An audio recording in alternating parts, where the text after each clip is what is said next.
Lakers drama explodes. Basketball and hoop. Did LeBron's son Bronny really create tension inside the team? Jeanie Buss finally speaks out. Here's the truth about LeBron protecting his son. The story also pointed out issues between Jeanie Buss and LeBron James. The Lakers owner just went public with her true thoughts about LeBron James. What she said about Bronny made the story blow up.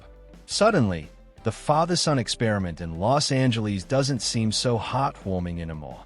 Behind the scenes, the tension was far worse than anyone realized. The truth coming out now is shaking the basketball world. The bombshell report that hit in January 2026 revealed everything going on inside the organization. It was messy, emotional, and much more personal than people expected. Even die-hard Lakers fans were shocked by how deep it went. It all started with reporter Baxter Holmes. If you follow the NBA, you know his name. He's not just any writer. He's one of ESPN's top investigative reporters. When he publishes a story, everyone stops and pays attention. On January 21st, 2026, he released a story that shook the basketball world. Titled How Buss Family Infighting Drove the $10 Billion Sale of the Lakers, it dug into years of feuds, power struggles, and rivalries inside the Buss family. According to the report, all that chaos eventually pushed the franchise to be sold to billionaire Mark Walter, co-owner of the Dodgers, for $10 billion. That the family drama could fill a whole Netflix series. Siblings turning on each other, secret power moves behind closed doors, and relatives losing their jobs in brutal fights. Veteran reality TV producers would probably say, "This is unbelievable." Hidden in that big investigation was something even more shocking than the family feud. One detail stood out and immediately became the NBA's hottest topic. It showed exactly how Jeanie Buss, who has been running the Lakers for years after Jerry Buss, really feels about LeBron James. The Lakers are having a strong start to the season, sure. However, things off the court might not be as strong. And that's where the story gets dramatic. According to the ESPN report, things behind the scenes were much more tense and uncomfortable than anyone outside the Lakers realized. The story also pointed out issues between Jeanie Buss and LeBron James. The article said that Jeanie Buss privately complained about LeBron's huge influence and the control connected to him in Clutch Sports. Clutch Sports, run by Rich Paul, represents both LeBron James and Anthony Davis. That connection gave the agency a lot of power over decisions inside the Lakers. Their opinions often carried big weight in roster moves, strategy talks, and long-term planning. And Jeanie wasn't happy about it. She felt like the balance of power was shifting, with outside forces running the team instead of the organization. In other words, she felt the tail was wagging the dog. That frustration quietly built behind the scenes. The tension didn't stop there. The report also revealed that Jeanie didn't like how LeBron was celebrated as the franchise savior when he joined in 2018. That the public story focused on LeBron choosing the Lakers, almost like he rescued the team. Meanwhile, the front office rarely got credit for bringing in basketball's biggest superstar. Think about that. The Lakers owner was reportedly frustrated that LeBron got the spotlight for picking Los Angeles, instead of the organization being praised for recruiting him. That surprised a lot of people in the league. Then came the Russell Westbrook trade, a move still remembered as a disaster. It was supposed to create a super team and push the Lakers back to the top, but instead, the team finished 33-49.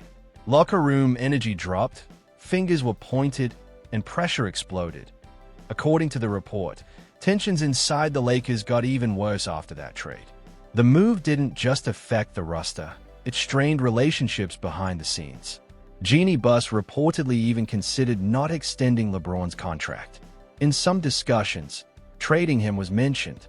She allegedly felt frustrated with how things unfolded. From her perspective, when the Westbrook experiment failed, LeBron didn't fully take responsibility, and that frustration quietly grew over time. Some of the folks that they got rid of, the Kyle Kuzmas of the world, and the ability to re-sign Alex Caruso and others, it had his fingerprints. This part is really important because, looking at the Lakers' roster moves during LeBron's time in Los Angeles, many decisions seemed heavily influenced by what he wanted. Whether publicly acknowledged or not, his voice had huge weight in shaping the team. The Lakers moved on from Kyle Kuzma, let fan favorite Alex Caruso leave for the Chicago Bulls without matching the offer, and traded Kentavious Caldwell-Pope while reshaping the roster. Most of these moves were meant to build a team around LeBron and the vision tied to Clutch Sports. But when those decisions didn't bring the championship results everyone expected, the fallout was messy. The report says Jeannie Buss felt the front office took most of the criticism, while LeBron wasn't connected to those decisions. That only added to the frustration inside the organization. Then the story took an even bigger turn, the moment that made the situation explode across the NBA. This wasn't just about roster moves or power struggles anymore. The story suddenly shifted to Bronny James. According to Holmes' report, when the Lakers picked LeBron's son, Bronny, with the 55th pick in the 2024 NBA draft, Jeannie Buss privately saw it as a big goodwill gesture toward LeBron. From her view, drafting Bronny was meant to show loyalty and respect to the superstar who helped bring a championship back to Los Angeles. But the report says she felt that gesture wasn't fully appreciated. When she thought that gratitude wasn't clearly shown, it added even more strain to an already tense situation inside the franchise. Once the article came out, it spread across social media like wildfire. Fans, media personalities, and NBA insiders all debated the same explosive question. Jeannie Buss realized she needed to respond before the story got out of control, so she released a statement to The Athletic, strongly pushing back against the claims. It's really not right, given all the great things LeBron has done for the Lakers, that he has to be pulled into my family drama.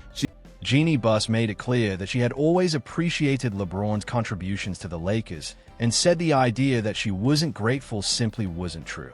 To show that, she even changed her Instagram profile picture to a photo of her hugging LeBron right after the Lakers won the 2020 championship. It looked like clear damage control from the owner of one of the most famous sports franchises. LeBron responded a few days later after a loss to the Clippers. Calm as ever, he spoke about the situation without much concern, saying, "I thought it was good, but somebody could see it another way. It's always two sides of the coin. I'm 41 years old and I watch golf every day. I don't care about an article." His longtime agent, Rich Paul, was even more direct on the Game Over podcast with Max Kellerman. He dismissed the story as clickbait, saying, "Who gives a expletive? I don't." Paul called it media noise meant to stir controversy and disrupt team chemistry, and said that LeBron and everyone around him felt completely comfortable with the Lakers ever since arriving in Los Angeles in 2018. By that point, the story had already taken on a life of its own. Fans debated it, analysts broke it down, and the spotlight on the Lakers grew even brighter. It also sparked a question that's been quietly floating around the league. Is LeBron being overly protective of his son, Bronny? And has that created tension inside the franchise? To understand why people are asking, consider what Bronny stepped into when he joined the NBA. He wasn't just another second-round pick on a rebuilding team. He was the son of one of the greatest players ever, joining the exact same team as his father. That moment made history as the first father-son duo to play together in the NBA. Drop a comment below and let me know what you think. Was this fair, or was it favoritism? Thanks for watching, and I'll see you in the next one.